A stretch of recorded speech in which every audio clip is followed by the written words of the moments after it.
Mais uma vez eu cumprimento aos ouvintes da Palavra de Deus que está aí no seu lar, na sua casa, na rua, com o seu celular, na sua televisão. Mando um abraço e a paz do Senhor para todos vocês que estão nos acompanhando nessa noite através das redes sociais. Um recurso que Deus tem proporcionado, para que nós possamos proclamar o Evangelho até os confins da terra. Eu gostaria que nós orássemos nessa noite para que o Senhor viesse a falar conosco através da sua palavra. Aí na sua casa, aonde você estiver, ore junto conosco. Pai amado, maravilhoso e justo, Senhor, Tu sabes que nós somos pó, que nós somos barros, que nós somos frágeis, e que a Tua palavra, Senhor, é o que há de mais precioso, Pai. E esse é o conteúdo que há em nossos corações, Senhor. Nós Te pedimos que o Senhor tenha misericórdia de nós e fale aos nossos corações através da Tua palavra, que o Senhor possa dar clareza, Senhor, entendimento, para que nós possamos compreender o Teu Evangelho, para que nós possamos aplicar, Senhor, no nosso dia a dia, meu Pai. Ó Deus, tira todo o temor, Senhor, todo o receio, todo o medo. Pai, quebra todas as amarras, Senhor, quebra tudo aquilo, Senhor, que impede, Pai, com que nós vejamos com clareza, Senhor, a Ti, meu Pai. Ó Senhor Jesus, que o Teu Santo Espírito possa trabalhar em nossos corações, em nossas vidas nessa noite, Senhor. É assim que nós te oramos, rogamos, exaltamos em nome de Jesus. Amém. Meus amados irmãos, é uma alegria imensa estar aqui nessa noite para poder compartilhar a palavra de Deus. Esses dias está um pouco corrido para mim e para minha esposa também. Nós tivemos um bebê, um recém-nascido, e tem sido uma época de muito aprendizado. Hoje eu entendo porque geralmente um casal, quando tem um bebê, convida logo a sogra, convida logo alguma outra pessoa para ajudar nos afazeres, porque o recém-nascido ele exige muito esforço da nossa parte. E eu agradeço aos irmãos que têm nos ajudado com alimentações, irmãos que nos concederam almoço, que nos ajudaram lavando roupa, limpando a casa. Então, eu agradeço a todos esses irmãos, porque vocês foram instrumentos de Deus utilizados para nos ajudar a passar por esse momento um tanto quanto difícil. Então, que Deus vos abençoe e também agradeço a cada um dos irmãos que nos ajudaram por meio da oração. E espero que logo mais os irmãos estejam vendo o Davi pessoalmente. Então, eu gostaria de convidá-los para que nós possamos abrir as nossas Bíblias em Marcos, capítulo 1, versículo 1. Nós estaremos iniciando uma série de pregações no Evangelho de Marcos. Sempre que tiver oportunidade, procurarei falar sobre o Evangelho de Marcos, porque nesses dias tenebrosos e difíceis, entendo que se faz necessário que nós possamos compreender mais a obra do Senhor Jesus, compreender mais o ministério do Senhor Jesus, compreender mais o seu sacrifício para as nossas vidas e compreender mais como nós necessitamos ser um discípulo do Senhor Jesus. Lá em Marcos, capítulo 1, versículo 1, diz assim: princípio do Evangelho de Jesus Cristo, Filho de Deus. Princípio do Evangelho de Jesus Cristo, Filho de Deus. Então, essa é a forma, é a maneira como Marcos introduz, inicia o seu Evangelho. Mas antes que nós possamos examinar melhor a riqueza desses versículos, a grandiosidade desse texto, eu gostaria que nós examinássemos o livro de Marcos. Nós podemos começar a perceber que Marcos faz parte de uma coletânea de escritos. Nós podemos perceber que Marcos faz parte daquilo que se denomina Evangelho. Nós temos Mateus, Marcos, Lucas e João. que nós chamamos de os 4 evangelhos. Então, desses, Marcos, juntamente com Mateus e Lucas, nós costumamos chamar de evangelhos sinóticos. Por que sinóticos? Porque quando nós começamos a ler esses evangelhos, nós temos meio que uma espécie de déjà vu, como se nós já estivéssemos visto aquilo. Porque são evangelhos semelhantes, porque são escritos parecidos. E Marcos está no conjunto desses 3 evangelhos. E uma coisa se faz necessária, irmãos. Nós observamos que ao longo da história, principalmente a partir do século II, o evangelho de Marcos ele não era tido com tanta notoriedade, ele não era tão valorizado, muitos às vezes o desprezavam, porque eles pensavam que Marcos era o resumo do evangelho de Mateus, e por isso não dava muito valor, porque para eles tudo que, digamos assim, de certa forma, estava no livro de Marcos, se encontrava em Mateus. Então, se você lesse Mateus, por si só era suficiente. E isso, quando comparado aos demais evangelhos, como, por exemplo, nós temos o livro de Lucas, onde Lucas é valorizado no que diz respeito à sua capacidade de historiador. O evangelho de João, que trata sobre a sublimidade, sobre a grandiosidade da divindade de Jesus. E o próprio evangelho de Mateus, que traz belas e esplêndidas narrativas. Quando eles olhavam para esses 3 evangelhos, eles diziam, não há necessidade do evangelho de Marcos. Mas, verdade seja dita, isso tem uma mudança a partir do século XIX. Mas para que você tenha noção de como era entendido o evangelho de Marcos, há uma citação de Agostinho que diz o seguinte: Marcos imitou Mateus, um lacaio, e é considerado como seu sintetizador. Então olha o lugar que Marcos ocupava desde o século II até o século XIX. Então, a igreja cristã, em razão dessa visão, ela fundamentou ao longo da história o retrato de Jesus a partir do evangelho de Mateus. Era o evangelho de Mateus que era lido nas homilias, era o evangelho de Mateus que era lido dia após dia, nas missas e nos cultos daquela época. Então, Mateus era considerado o evangelho mais antigo e mais confiável. Só que quando nós chegamos no século XIX, começa-se a ter um olhar mais atento para o evangelho de Marcos. Começa-se a fazer mais pesquisas para compreender a relação dos evangelhos, bem como também a sua cronologia, a sua data, o qual ele havia sido escrito. E no século XIX, pasmem, descobre-se que o evangelho de Marcos é o evangelho mais antigo, o qual já foi escrito. Isso muda toda a maneira de enxergar o evangelho de Marcos. O evangelho de Marcos agora sai de um evangelho periférico, tido apenas como um resumo dos demais evangelhos, principalmente de Mateus, para agora a fonte dos demais evangelhos.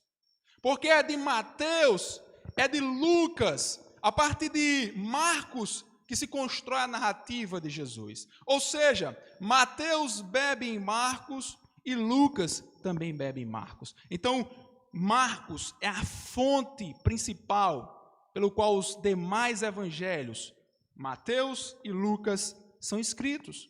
Isso é a guinada que dá no evangelho de Marcos. William Barclay, ele vai dizer que Marcos é o livro mais importante do mundo, porque ele serviu de fonte para que os demais evangelhos pudessem existir. Ou seja, certamente, se Marcos não existisse, claro que Deus iria propor, da forma como ele bem entende, mas certamente não existiria os demais evangelhos. Mas Deus, ele orientou todo o processo de canonicidade dessa forma e dessa maneira. Irmãos, então essa é a trajetória do livro de Marcos dentro da igreja cristã. Quando nós comparamos o livro de Marcos com o livro de Mateus e o livro de Lucas, nós vamos encontrar apenas 3 perícopes que são exclusiva de Marcos. Ou seja, aproximadamente 15 versículos tem essas perícopes que só se encontram no livro de Marcos, que é Marcos capítulo 4, versículo 26 a 29, Marcos capítulo 7, versículo 31 a 37, Marcos 8, versículo 22 e 26. Essas aqui são os únicos trechos que estão exclusivamente no livro de Marcos. Todas as outras perícopes você vai encontrar nos demais evangelhos, com exceção de alguns poucos versículos.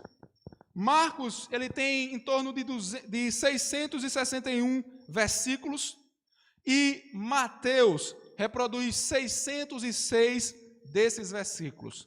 Já Lucas, ele vai utilizar 31 dos versículos que restam, que não foram utilizados por Mateus. Então, apenas 55 versículos de Marcos não foi citado em Mateus. E desses 55, Lucas cita 31. O resultado é que somente 24 versículos são exclusivos de Mateus. Ou seja, todos os outros demais versículos de Marcos se encontram em Mateus e se encontram em Lucas. Mas precisamos entender que é a partir de Marcos que os demais evangelhos eles surgem. Então Marcos, ele não é o resumo dos demais evangelhos, mas ele é a fonte para os demais evangelhos. Nós observamos que Marcos, ele enfatiza os atos de Jesus. Nós vamos encontrar a expressão como, e logo fez-se isso. Mal termina uma história, Marcos já começa outra história, porque era a característica a qual Marcos escreve o seu texto, e também era uma necessidade do seu público. Nós vamos ver mais adiante que o seu evangelho, ele foi escrito para romanos e, em linhas gerais, para gentios. Então isso era uma característica que o seu público demandava, imediatismo, que as coisas surgissem logo, que fossem atos, que fossem diretos, que fossem objetivos. É tanto que o evangelho de Marcos, ele não apresenta muitos ensinos, muitas parábolas. Nós vamos encontrar muitos milagres, nós vamos ver Jesus sempre atuando, nós vamos ver Jesus sempre agindo, os seus discípulos também na mesma perspectiva. Isso tudo é importante, irmãos, porque mostra um quadro de Jesus como um rei, como um servo sofredor e principalmente como filho de Deus, conforme Marcos capítulo 1, versículo 1. Marcos é composto por 16 capítulos. E qual é a necessidade que nós temos de estudar o evangelho de Marcos? Eu gostaria de destacar ao menos duas, e que você pudesse atentar para isso. Em primeiro lugar, nós necessitamos aprender mais sobre Jesus. Nós precisamos saber quem foi Jesus. Nós precisamos saber o que fez Jesus. Nós precisamos entender a pessoa bendita de Jesus. Porque há muitos por aí que pensam que Jesus foi apenas um mestre da ética, um mestre da moral. Há pessoas por aí que pensam que Jesus foi apenas um profeta. Há pessoas por aí que pensam que Jesus foi apenas um homem sábio. Há pessoas por aí que nem sequer consideram Jesus. Então nós precisamos olhar para a narrativa bíblica. Nós precisamos olhar para o evangelho de Marcos. E nós precisamos enxergar a Jesus Cristo, o Filho de Deus. Eu gostaria que você, juntamente comigo, topasse esse desafio de mergulhar nos escritos de Marcos, de caminhar com Jesus a partir do olhar de Marcos, de dar as mãos a Jesus e juntamente com Ele participar dos seus atos, participar do seu sacrifício. Esse é o primeiro ponto. Segundo ponto, nós precisamos entender como viver neste mundo como discípulo de Jesus. Isso aqui é de suma importância. Nós vamos ver mais à frente que um dos propósitos pelo qual o Evangelho de Marcos foi escrito foi o discipulado. Irmãos, nós não fomos chamados para fazer outra coisa a não ser se sacrificar por Jesus. Nós observamos aí, no âmbito político, no âmbito social, pessoas se sacrificam pelos seus ídolos, pessoas se sacrificam pelos seus políticos, pessoas se sacrificam pelas suas ideologias, pessoas se sacrificam por tantas e tantas e tantas coisas. Mas o Evangelho de Marcos nos chama para nos sacrificarmos apenas por uma pessoa, e essa pessoa é Jesus Cristo, o Filho de Deus. Eu gostaria que você aproveitasse para juntos podermos caminhar no Evangelho de Marcos. Não deixe que o desânimo tome conta de você. Não perca a oportunidade de conhecer mais a Jesus, de entrar com Jesus lá na casa de Jairo, de andar com Jesus naquelas ruas de Jerusalém, nas regiões da Galileia, da Judeia, ver como Jesus agia, ver como ele se compadecia pelas pessoas, ver como Jesus operava milagres, ver como Jesus repreendia os fariseus, como muitas vezes Jesus repreendia os seus discípulos. Quem é Jesus? Como nós nos relacionamos com Jesus? Como nós temos vivido o nosso discipulado com Jesus? Marcos nos convida a essas reflexões. Além do mais, nós precisamos entender que para que o Evangelho de Marcos viesse a existir, se fazia necessário que alguém escrevesse. O Evangelho de Marcos, ele não caiu do céu. O Evangelho de Marcos foi escrito por uma pessoa. É bem verdade que quando nós lemos evangelhos, os 4 evangelhos, nós não encontramos diretamente, como nas cartas paulinas, na sua maioria, quem foi o autor. Mas nós podemos, através do próprio escrito de Marcos, entender que o autor de Marcos era um jovem chamado João Marcos. E nós temos alguns textos bíblicos que falam sobre este João Marcos. É curioso, irmãos, que João Marcos, ele não foi um discípulo de Jesus. João Marcos não estava entre os apóstolos de Jesus.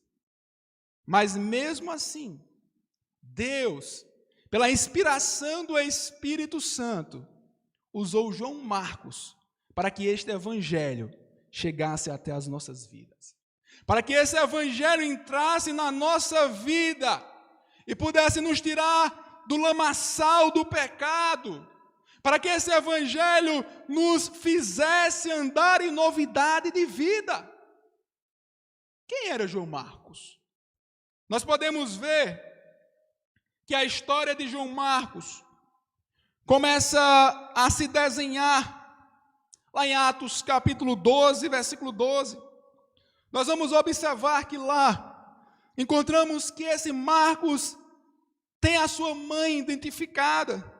Ele era filho de Maria, e que certamente era na casa de Marcos onde os cristãos se reuniam. Naquela época, irmãos, não tinha templos físicos como nos dias atuais. Naquela época, reuniam-se em casas, e era na casa de Marcos, um dos lugares onde Deus falava. E esse jovem estava lá para aproveitar cada minuto na presença do Deus vivo. Além do mais, irmãos, esse Marcos, encontramos lá em Atos 12, 25, ele fez parte da primeira viagem missionária de Paulo. Mas o que acontece? Quando ele estava na metade do caminho dessa viagem, nós vamos encontrar lá em Atos, capítulo 13, versículo 13, que ele desiste do percurso. Ele desiste da caminhada. E, como consequência, mais à frente, nós vemos que Barnabé, juntamente com Marcos, desejam continuar a jornada missionária com Paulo, mas Paulo rejeita Barnabé, como consequência da escolha que ele fez. Rejeitou temporariamente a presença de Marcos nas viagens missionárias. Nós vamos ver também que Marcos era primo de Barnabé, lá em Colossenses capítulo 4, versículo 10. Lá em Filemão, versículo 24, nós já vamos observar que agora Marcos ele não era mais rejeitado por Paulo, mas Marcos era agora cooperador de Paulo. Isso aqui é muito importante, irmãos, porque nós observamos que aonde o evangelho opera, a transformação. Nós observamos que aonde o evangelho opera, os obreiros de Deus, eles caminham para um único alvo. Não existe competição no reino de Deus. Não existe aquilo que não produz, digamos assim, um único objetivo para o reino de Deus. E Paulo havia entendido isso. E há o perdão na vida de Paulo, e há o perdão na vida de Marcos, e eles se reconciliam. Porque eles estão indo para um único objetivo, para um único caminho. Para um único caminho, que é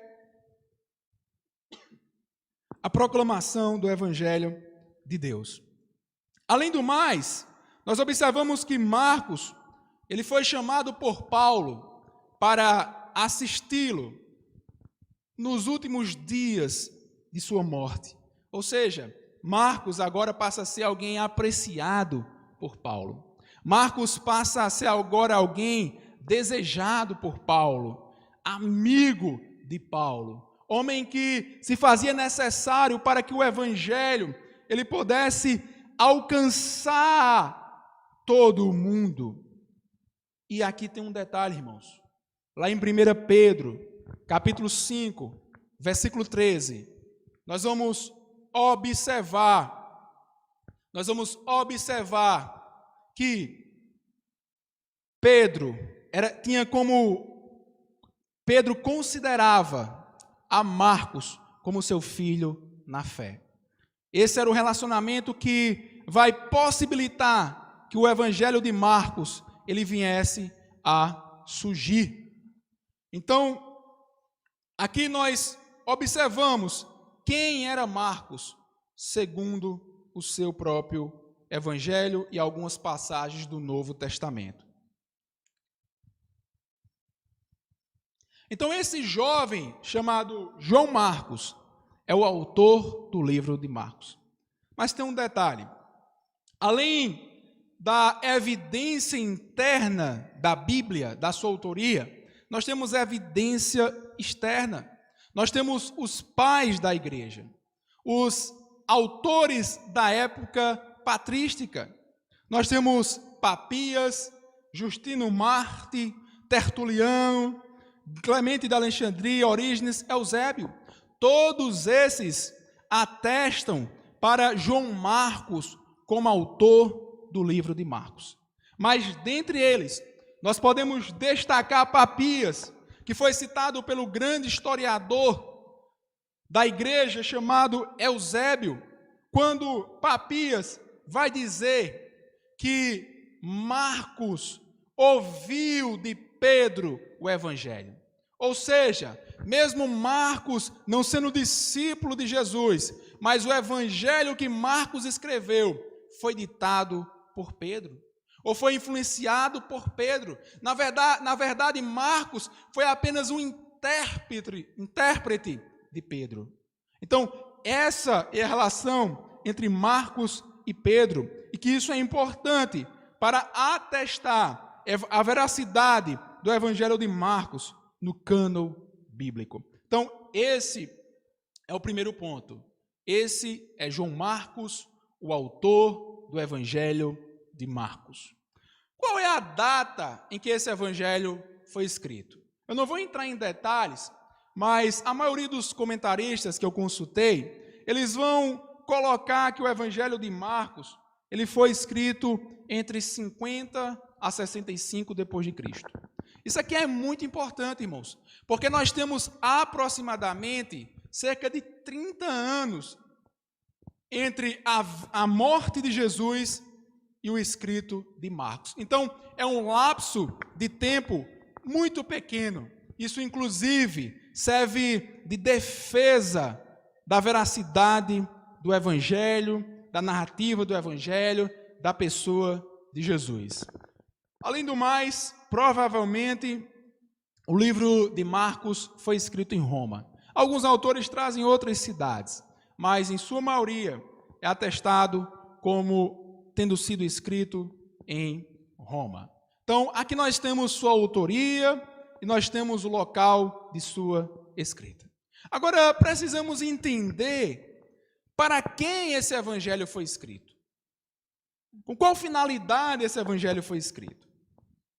Nós vamos ver que a finalidade desse evangelho era alcançar os gentios, especificamente os romanos.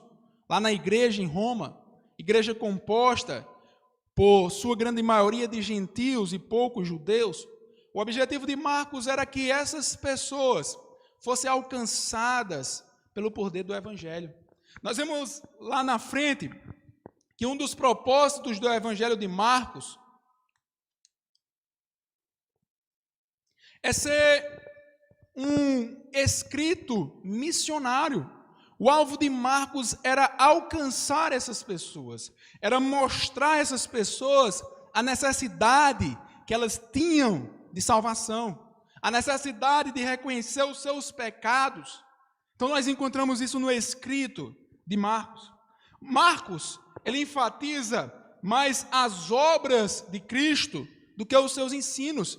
Por exemplo, quando nós vamos lá para Mateus, nós vamos ver Mateus capítulos 5, 6 e 7, tratando do sermão da montanha. E ali são vários e vários ensinos de Jesus. Nós não vamos encontrar isso no evangelho de Marcos. Nós vamos ver o livro de Lucas, Lucas narrando várias e várias parábolas. Nós não vamos encontrar isso no evangelho de Marcos. A preocupação de Marcos era focar na obra de Cristo, nos atos de Cristo, na forma como Cristo agia. Além do mais, Marcos, ele enfatiza Jesus como servo. Nós vamos encontrar isso lá em Marcos capítulo 10. Ali, Jesus mostra a importância do servir. Nós temos que entender que nós, enquanto cristãos, aquilo que nos marca como filho de Cristo, como filho de Deus, é a disposição que nós temos para servir. Nós não fomos chamados para ser servido. Nós não fomos chamados para ficarmos de braços cruzados e aguardar que as pessoas venham até nós. Nós fomos chamados para servir as pessoas. E em primeiro lugar, irmãos, nós somos chamados para servir as pessoas com um prato do evangelho. Nós somos chamados para servir as pessoas com o poder do evangelho. Porque o poder do evangelho, conforme lá em Romanos 1,16, ele transforma, ele liberta, ele restaura. Então é nossa missão proclamar e anunciar esse evangelho. Além do mais, Marcos, ele procura explicar o contexto judaico, tendo em vista que o seu público era em sua grande maioria gentios, ou seja, pessoas que não são judeus. E Marcos fez questão de explicar a eles termos judeus, além de explicar costumes judeus. E Marcos, dos evangelistas, foi o menos que citou o Antigo Testamento. E por fim, Marcos, ele usou a contagem romana. Então, isso aqui são elementos que mostram a quem Marcos escreveu o seu evangelho, a peculiaridade do seu evangelho. Cada um dos evangelhos, irmãos, eles foram escritos com um propósito específico, para um público específico. Nós não podemos olhar os evangelhos e dizer, para que 4 evangelhos? Eles foram necessários e eles atestam a veracidade da Bíblia Sagrada. Além do mais, nós vamos encontrar algumas características que são distintivas em Marcos, que são exclusivas em Marcos, que distinguem Marcos dos demais evangelhos. Nós vemos em primeiro lugar que Marcos é um evangelho totalmente querigmático. O que quer dizer isso? É um evangelho de pregação. Quando nós lemos o evangelho de Marcos, parece que Marcos está pregando a todo instante. Além do mais, nós vamos encontrar várias situações em que a pregação acontece. Parece que Marcos está em um sermão. Então isso é uma característica do evangelho de Marcos. Nós vemos que lá em Marcos capítulo 1, versículo 14 e 15, capítulo 1, versículo 38 e 39, Jesus é apresentado como o grande pregador.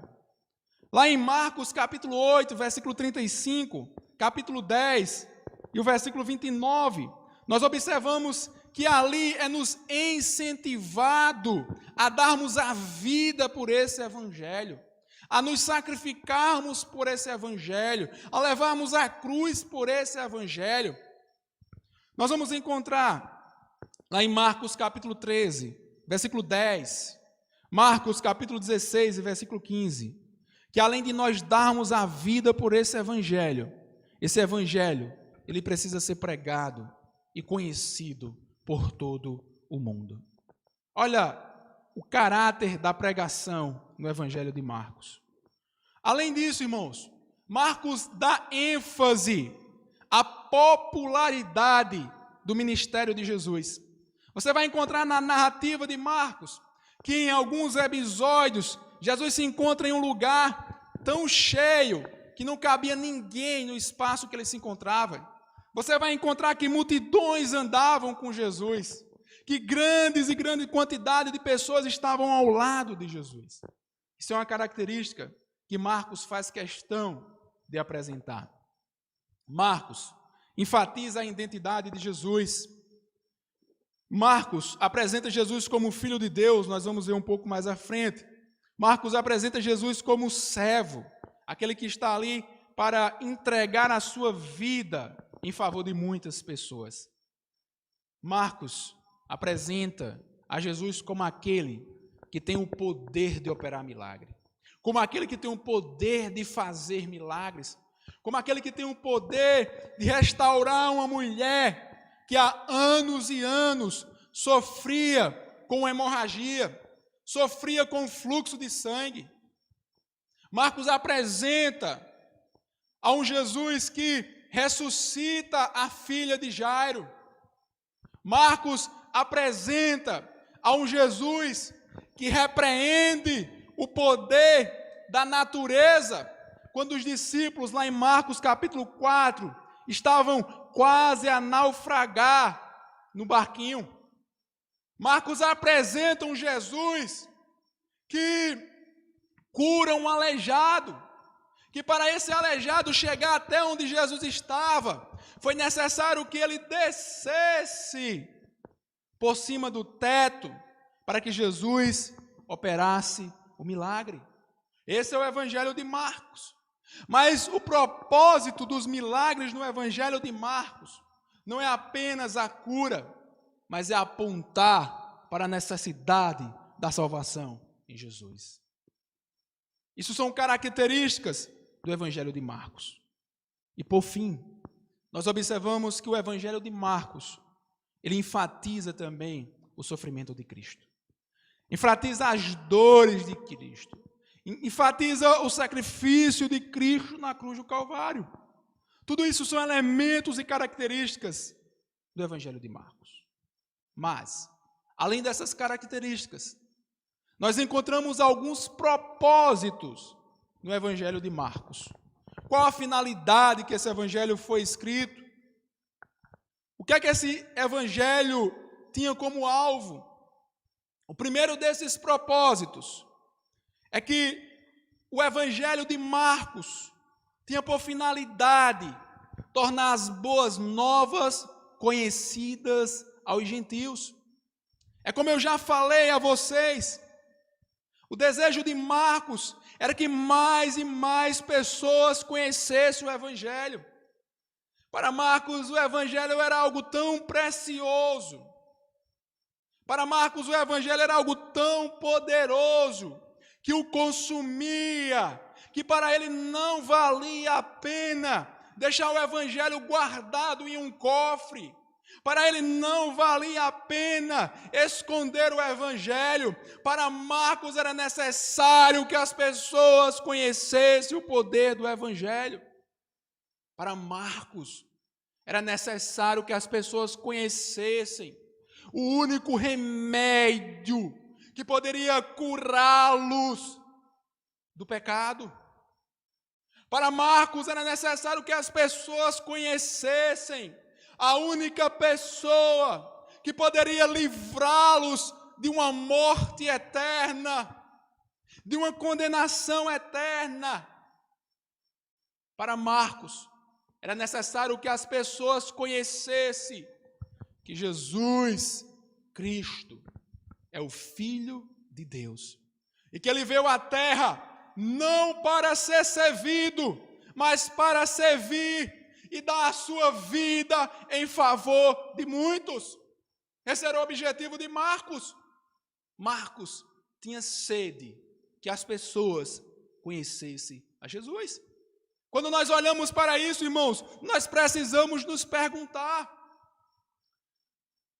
será que nós temos essa sede, esse anseio, esse desejo que mais e mais pessoas conheçam a Cristo? Desejem a Cristo, porque, irmãos, se Cristo é bom para nós, por que Cristo não é bom para outras pessoas? Marcos acende em nós o desejo e o ardor missionário. Como também não é diferente, irmãos, a vida cristã não é um mar de flores. Se você vem até a Cristo porque alguém te disse: olha, venha para Cristo e pare de sofrer, o que eu quero lhe dizer é que você foi enganado.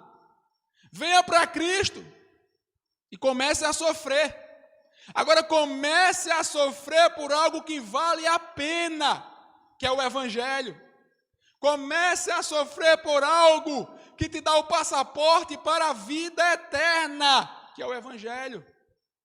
Não se deixe enganar por falsos apóstolos, falsos profetas, falsos pastores, falsos pregadores, mas sim, se apegue no Evangelho de Jesus Cristo.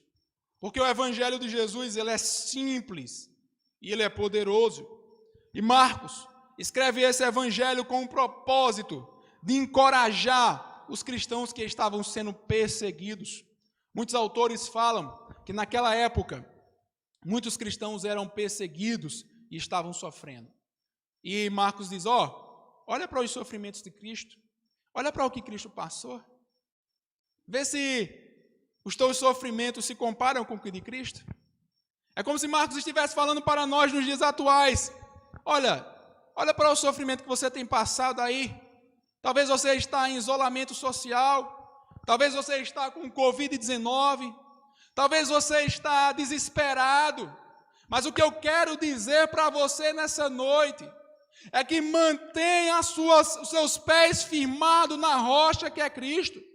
Mantenha os seus olhos direcionados para Cristo, porque só Ele tem a esperança que não se baseia nas circunstâncias. Só Ele é a rocha a qual nós não podemos ser abalados. Somente Cristo. Então Marcos encoraja aqueles que sofrem. Marcos também encoraja a defender a fé. Esse é um dos seus propósitos. Um outro propósito é explicar o significado da cruz. Nós precisamos entender, irmãos, o que é a cruz, qual o sentido da cruz, e ao longo das próximas mensagens, nós tentaremos entender melhor o que é que significa a cruz. Marcos, ele também enfatiza o discipulado, o que significa seguir a Cristo e andar em seus caminhos neste mundo mau. Há em Marcos um relacionamento causal entre o ministério de Jesus e os seus discípulos. Você vai ver constantemente Marcos ali com os seus discípulos. Ou, aliás, Jesus com os seus discípulos, instruindo aos seus discípulos, orientando aos seus discípulos. Você vai ver Marcos registrando fracassos dos seus discípulos. Isso tudo no Evangelho de Marcos. Nós observamos que assim como Jesus está com o Pai, também os discípulos têm de estar com Ele. Jesus é o Rabi, Marcos 9, 5, 10, 51 e 11, 21.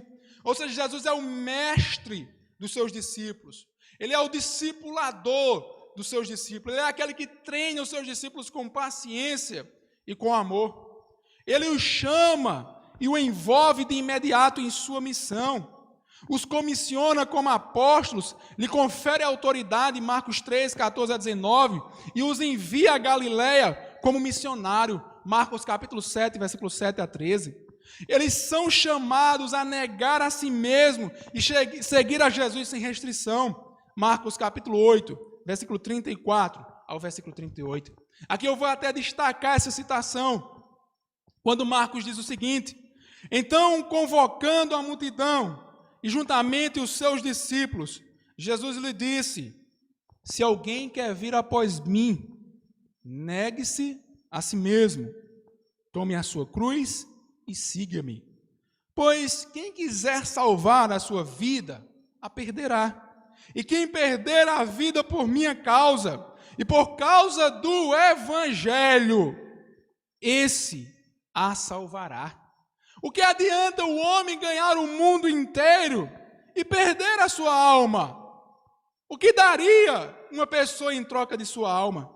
Pois quem nessa geração adúltera e pecadora se envergonhar de mim, das minhas palavras, também o Filho do Homem se envergonhará dele, quando vier na glória do seu Pai, com os santos anjos. Olha que mensagem poderosa de Marcos, irmãos. Marcos nos chama a renunciar tudo por amor a Cristo, por amor ao Evangelho. Ainda assim, ao longo da narrativa, os discípulos, eles lutam com o fracasso. O coração deles estão endurecidos. E depois de cada uma das pregações e da paixão, não conseguem entender e antes buscam a grandeza pessoal, Marcos capítulo 9, versículo 34, e o poder do futuro, Marcos 10 e 37. O que eles precisavam compreender é que o segredo do discipulado é a fé. E a fé, irmãos, aqui nós precisamos fazer uma distinção. Não é credulidade, não é crer em qualquer coisa, mas a fé, ela precisa ter uma crença sólida, ela precisa crer naquele que tem todo o poder para fazer o impossível, como nós encontramos lá em Lucas 1:37. A chave é a fé, que em Marcos é compreendida como a total dependência de Jesus. Fé é isso, é nós dependermos por completo de Jesus, é nós descansarmos em Jesus, é nós nos colocarmos nos braços de Jesus. E a relação de Jesus com os seus discípulos em Marcos nos traz esse ensinamento. Além do mais, enquanto os seus discípulos falhavam, Jesus traz exemplos de pequeninos, aqueles que aparecem apenas poucas vezes, espontaneamente, no relato de Marcos, mas que eles confiavam inteiramente em Jesus, e eles criam que Jesus era capaz de dar vitória a eles, como resultado da confiança em Jesus. Como exemplo, que aqui já foi citado, nós vemos a mulher do fluxo de sangue. Jesus disse para aquela mulher, mas Jesus, sem levar em conta tais palavras, disse ao chefe da sinagoga, não tenha medo, apenas creia, em Marcos capítulo 5 e 36. Jesus fala também à mulher Cirofinícia, a qual tinha um dos filhos com problema de saúde, problema de dificuldade, e ele diz, mas Jesus lhe disse, deixe primeiro que os filhos se fartem, porque não é correto pegar o pão dos filhos e jogá-los aos cachorrinhos. A mulher respondeu a ele, Senhor, os cachorrinhos debaixo da mesa comem das migalhas das crianças. Então Jesus disse à mulher, por causa desta palavra, você pode ir, o demônio já saiu da sua filha. Então aquela mulher tinha uma filha endemoniada, mas ela confiou que Jesus poderia resolver aquela situação. A cura do menino endemoniado e tantas outras questões que Jesus apresenta. Mas, de toda essa maravilha que é o Evangelho de Marcos, agora nos voltaremos para o primeiro versículo do Evangelho de Marcos. Princípio do Evangelho de Jesus Cristo, o Filho de Deus. Aqui nós podemos destacar alguns pontos. Aqui nós vemos princípio, Evangelho, Jesus, Cristo, Filho de Deus. Tudo isso tem muitos a nos ensinar, a nos mostrar. E a primeira palavra que eu destaco é princípio. Porque Marcos faz questão de colocar no seu evangelho a palavra princípio. Aqui tem um objetivo muito claro, irmãos. Como Marcos era o primeiro dos evangelhos, nós vamos encontrar duas outras ocasiões, em que a palavra princípio aparece. Lá em Gênesis capítulo 1, versículo 1, no princípio criou Deus os céus e a terra. Lá em João capítulo 1, versículo 1, no princípio era o verbo. Mas por que Marcos fala princípio do evangelho de Jesus Cristo, Filho de Deus? Observe bem, irmãos, quando nós vamos lá para Gênesis capítulo 1, nós observamos que aquele princípio ali estava dizendo que o mundo físico estava se originando, que o mundo físico estava sendo criado. Aquele princípio diz respeito a uma nova criação. Aquele princípio diz respeito a uma nova vida física sendo gerada. Mas quando nós chegamos no Evangelho de Marcos, encontramos a palavra princípio. Não é diferente de Gênesis. Agora Marcos, ele está mostrando que um novo mundo estava começando, que um novo princípio estava começando, e esse novo mundo estava começando na vida das pessoas, no coração das pessoas, através do Evangelho de Jesus Cristo, o Filho de Deus.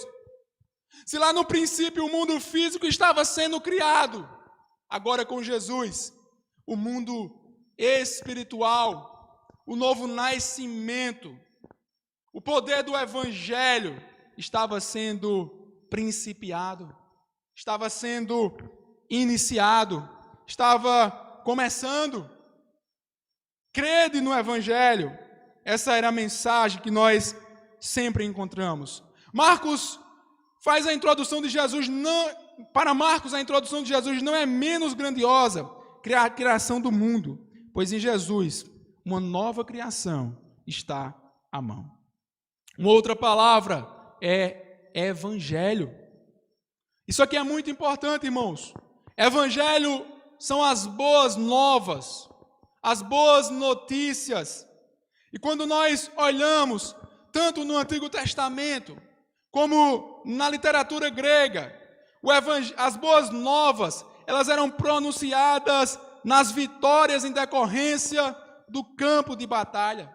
E quando nós encontramos aqui Marcos trazendo essa ideia de evangelho, nós observamos que ele, como primeiro evangelista, ele inaugura o gênero literário chamado evangelho, que tem como finalidade mostrar a vida e a obra e o ministério de Jesus Cristo. Para Marcos, o evangelho se refere ao cumprimento do reino e salvação de Deus na plenitude do tempo. Para Marcos, o evangelho não é um discurso, o evangelho não é uma doutrina, o evangelho é a pessoa bendita de Jesus. Marcos está dizendo que o evangelho é Jesus e que nós precisamos nos relacionar com esse evangelho. Nós precisamos nos relacionar com este Jesus. O evangelho, irmãos, não é aquilo que nós fazemos. O evangelho é aquilo que Cristo fez por nós. O evangelho é o sacrifício de Cristo na cruz do Calvário. E Marcos está dizendo, olha, o que vocês vão ver agora é o evangelho de Jesus Cristo, o Filho de Deus.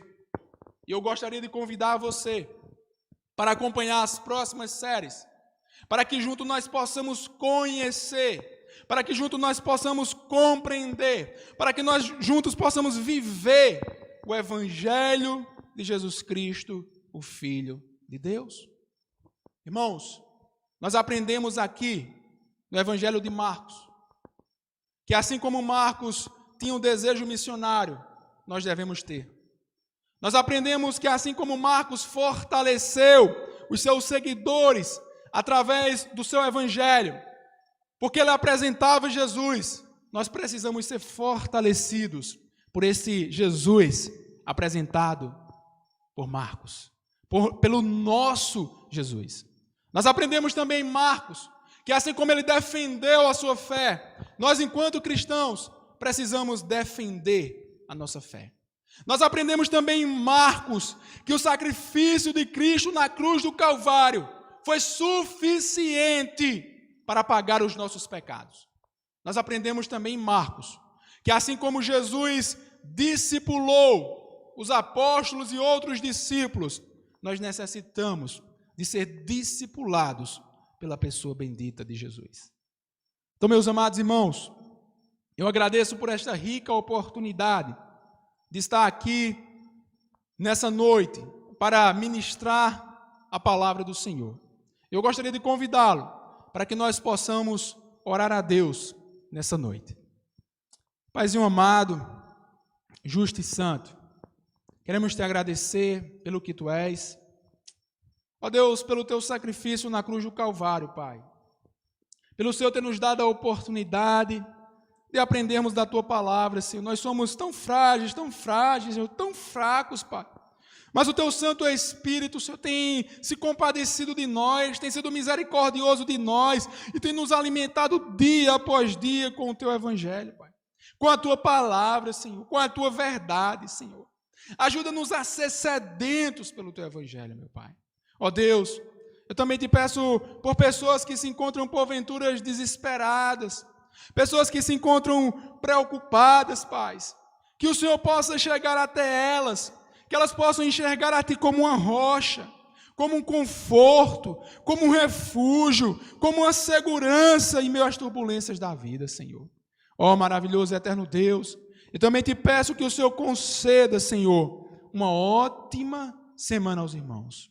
Um ótimo restante de semana, meu Pai. Abençoa cada uma dessas pessoas, Senhor, que estavam ouvindo através dessas mídias, Senhor. Ó Deus, quebranta os corações de pedra, Pai, e traz salvação, Senhor, àqueles que necessitam, Senhor. É assim que nós te oramos e rogamos em nome do teu Filho amado Jesus Todo-Poderoso, Senhor. Amém. Que Deus vos abençoe e o irmão Cidinho está...